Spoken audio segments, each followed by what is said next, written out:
गेले 2-3 तास या ठिकाणी बसतात ते आपले खासदार आणि उद्या तुम्ही त्यांना पुन्हा एकदा खासदार करणार आहात ते अमोल कोल्हे, खासदार राजे निंबाळकर, शशिकांत शिंदे, सचिन अहिर, संजय जगताप, जगन्नाथ शेवाळे, अशोक खांडेकराव, जयदेवजी गायकवाड, राम कानगे, फैली गायकवाड, देवदत्त निकम, राजमाता मुक्ती फाची, सुलभा उबाळे, तनुजा रनवत, विजयाताई शिंदे, आदित्य शिरोडकर, व्यासपीठावरचे अन्य सगळे सहकारी आणि उपस्थित बंधू भगिनी, निवडणूक चालू आहे आणि या निवडणुकीच्या बद्दलची आस्था आणि औत्सुक्य जगाला आहे. त्याचं एकच उदाहरण सांगतो की बारामती मतदारसंघाच्या निवडणूक सुरू झाल्याच्या नंतर उमेदवारांचा नारळ फोडण्याचा कार्यक्रम होता.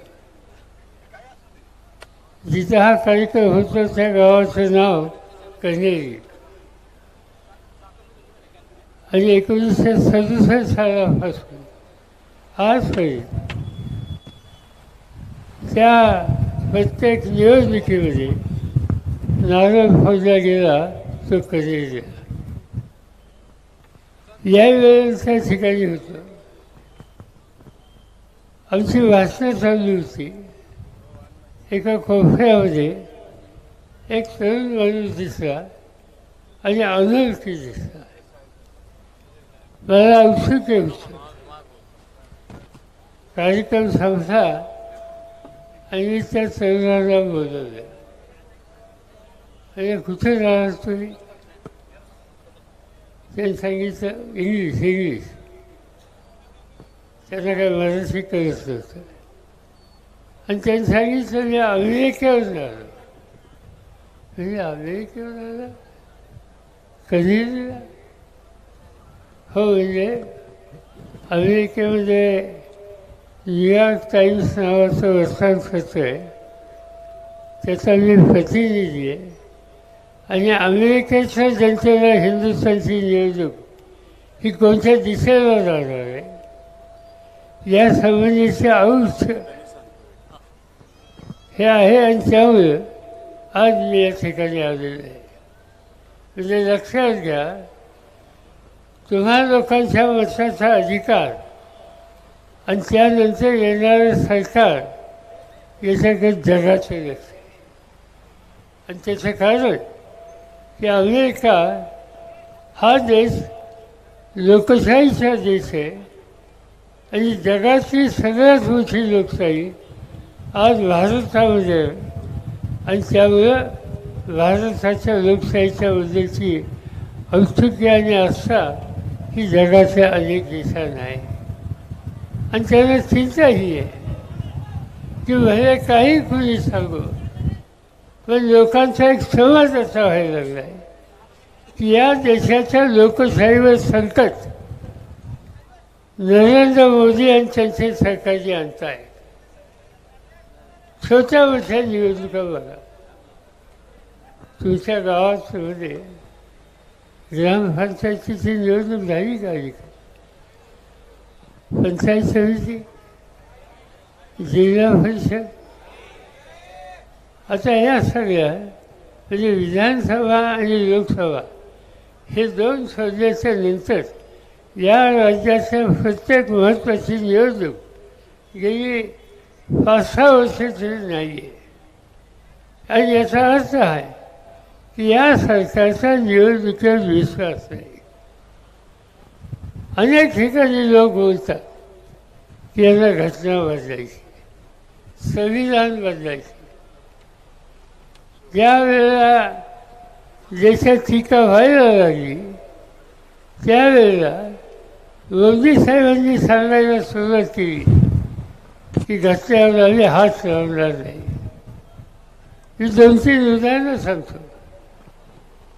मोदी साहेब ज्या पक्षाचे नेते आहेत त्या पक्षाचे एक खासदार कर्नाटकाचा जाहीरपणाने सांगतो की मोदींना तुम्ही 400 लोक निवडून द्या, कारण आम्हाला घटना दुरुस्त करायची आहे. लालू नावाचा एक उत्तर प्रदेशचा भाजपचा खासदार आहे, तो सांगतो की घटना बदलण्याच्यासाठी मोदींच्या हात बळकट करा, आणि ते बळकट करायचे असतील तर 400 लोक निवडून द्या. विद्या नावाची एक भगिनी आहे, राजस्थानची खासदार होती, ती सांगते की 400च्या खाली आम्हाला जागा नको, कारण मोदी साहेबांना या देशाची घटना बदलायची ताकद आपल्याला द्यायची आहे. याचा अर्थ हा आहे की तुमच्या माझ्या अधिकारावर गदा आणण्याचा डाव यांनी तयार ठेवलेला आहे, आणि त्यापासून जर आपल्याला सावधपणाने निकाल नाही घेतला तर ही हिंदुस्थानाची लोकशाही संकटात गेल्याचं राहणार आहे. आपण बघतो मोदी साहेब सध्या महाराष्ट्रात आहेत. गेल्या 15 दिवसात त्यांच्या जवळपास 12 ठिकाणी सभा झाल्या. काय सांगतात? आम्ही सभा अनेक बघितल्या, अनेक नेत्यांच्या सभा बघितल्या. मी तर जवाहरलाल नेहरूंची सभा बघितली, मी इंदिरा गांधींची सभा ऐकल्या.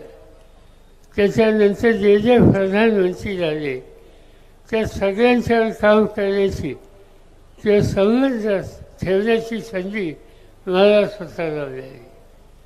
पण याचं प्रत्येक प्रधानमंत्र्यांनी, अगदी अटल बिहारी वाजपेयीसुद्धा भाजपचे असले तरी त्यांनी निवडणुकीच्या काळाच्या सभेमध्ये देशात काय केलं आणि आता काय करणार आहे यासंबंधीची भूमिका मांडून लोकांच्या समोर देशाचा उद्याचा नकाशा हा मांडण्याच्या संबंधीचं काम केलं.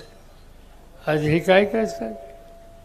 मोदी साहेब येतात, उद्धव ठाकरेंना सिंगल कर, शरद पवारांच्यावर टीका कर. ठीक आहे, आमच्यावर टीका केली तरी काय आमच्या अंगाला भूकंप पडत नाही, आम्ही काय त्याची काळजी करत नाही. पण एक गोष्ट सांगायला पाहिजे की ते या ठिकाणी नाही त्या गोष्टी सांगत असतात. नव्या पिढीचा नेता राहुल गांधी सर्व देशामध्ये फिरून काश्मीर कन्याकुमारीपासून काश्मीरपर्यंत पायी जाऊन देशाच्या कानाकोपऱ्यातल्या वेगवेगळ्या राज्यातल्या लोकांना सुसंवाद साधून त्यांचं दुःख समजून घेणं हा कार्यक्रम ज्यांनी राबवला त्याची टिंगल करतात, प्रधानमंत्री टिंगल करतात, त्यांच्याबद्दल वाचायचे बोलतात. राहुल गांधी हे राजीव गांधींचे पुत्र आहेत. राजीव गांधींनी देशाच्यासाठी स्वतःचे प्राण दिले.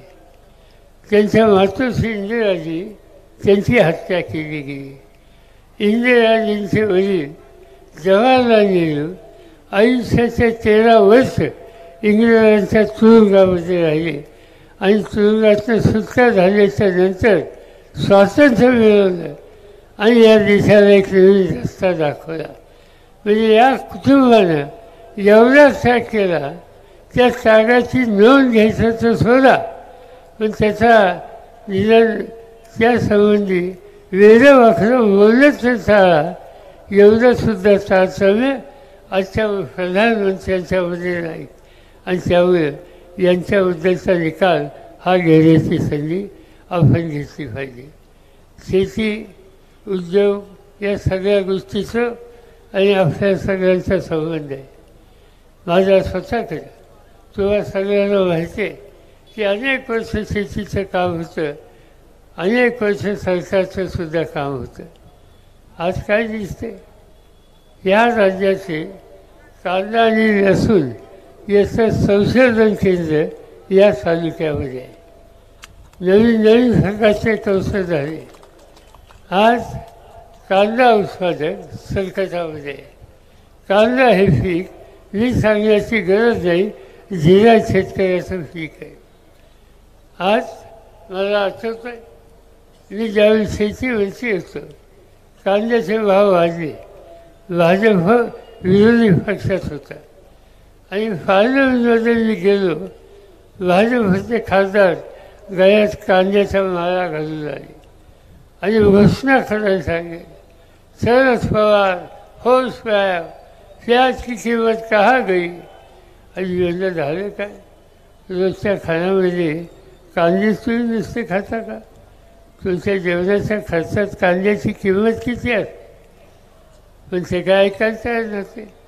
त्यांनी सांगितलं की आम्ही घोषणा देत असणार, सभापतीने मला सुचवलं तुम्ही उत्तर द्या.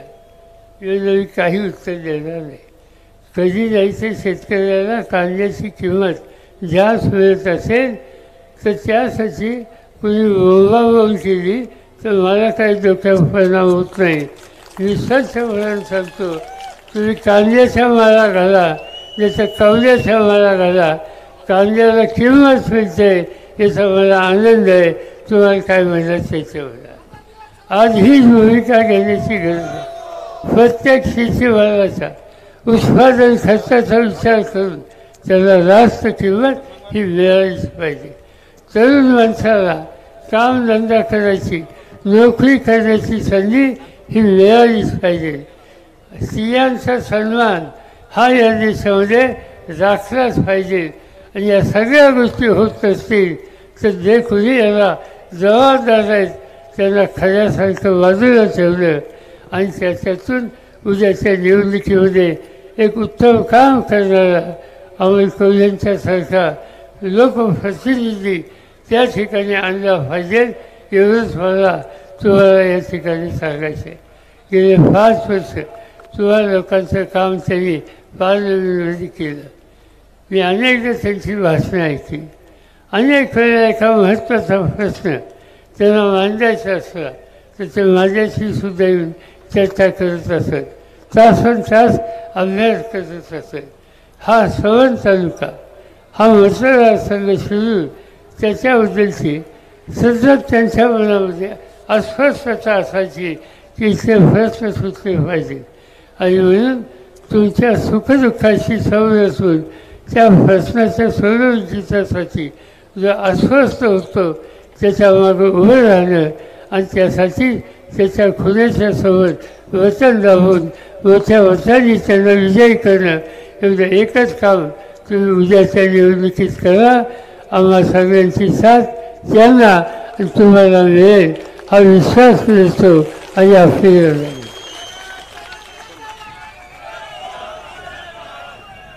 धन्यवाद साहेब. आपण केलेल्या आवाहनाप्रमाणे या ठिकाणी आम्ही अमोल कोल्हे साहेबांना 4 जूनला निश्चितपणे खासदार म्हणून दिल्लीला पाठवणार आहोत. या ठिकाणी उपस्थित सर्वांच्या वतीनं काँग्रेसचे प्रवक्ते निलेश कड हे या ठिकाणी आभार व्यक्त करतील. त्यानंतर राष्ट्रगीत होईल आणि या सभेची सांगतो.